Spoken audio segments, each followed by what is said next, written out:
Welcome to Dwarven Kager. This is Tanner, and today I have a very exciting video for you because I am going to talk about Pokemon, how I got into it, me getting back into it, and kind of how Pokemon's going to be represented on the channel moving forward. If you haven't already, like, subscribe, hit that little bell at the bottom, let you know when our videos are coming out. Follow us on Instagram for all Dwarven Kager shenanigans. Today I am drinking a Samuel Adams Cold Snap. It's white ale, spices, nothing crazy. Great springtime beer. I would definitely recommend it. So I'm just going to kind of flip through some of the bulk stuff that I have, some of the collections that I already got started, and kind of lead into Pokemon and me getting back into the TCG. Okay, so back in the 90s, I'm just going to kind of flip through some bulk stuff that I have. Back in the 90s, when Pokemon hit, it was crazy, okay? We were not ready as children for what Pokemon had to offer. There was freaking cartoons, there was video games, there were toys, there were clothes, there were the cards, of course. There was the card game, okay? There were people that collected but didn't even play. But then there were people that did both or one or the other. It was freaking nuts is what I'm trying to say, okay? So Pokemon hits and we just soaked it up, man. We were like sponges. It was freaking crazy, okay? And I can't even describe it because, I mean, you know, since then, I can't really think of anything that really is compared, really. But basically, I was no different. I was caught up in the craziness of it, and I played it with all my friends. Well, as people do, I followed the trading card game, and I collected from about, I would probably say base set to Neo Destiny, kind of somewhere in that that range.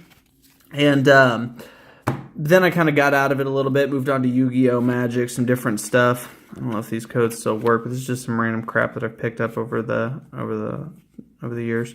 But basically, I was watching a video from another YouTuber. He's got a great channel. His name is Jude. I will post a link to his channel in the description. But he was opening up a Pokemon pack. And what really struck me, and I think it was of a recent set, but what really struck me is that Jude was most excited not about the rarest card of the pack, not for the foil. He was excited for an Eevee card, okay? Hey, there's Eevee. An Eevee card. Why? Because he had drawn it before. And something about the simplicity of that just really ignited a fire in me. And it reminded me of when I used to collect Pokemon, okay? We were just all in. That's all there was to it. We were all in on Pokemon. It didn't matter that maybe that wasn't the rarest card. You know, maybe it wasn't the best card. We did it because we loved it, okay? And much like Magic today and the other things that I collect, you know, I do it because I love it. But it kind of fired me up, and I was thinking to myself, you know what? YouTube? People out there, Dwarven Kager, we're going to get back into Pokemon. Why? Because I'm a huge grown child. Is that Spanish? I don't know. It looks like Spanish. French? German? I have no idea. Anyway, I was excited, okay? And I'm like, you know what? We're going to get back into it. We're going to do it. This is happening. It's going to happen. All right.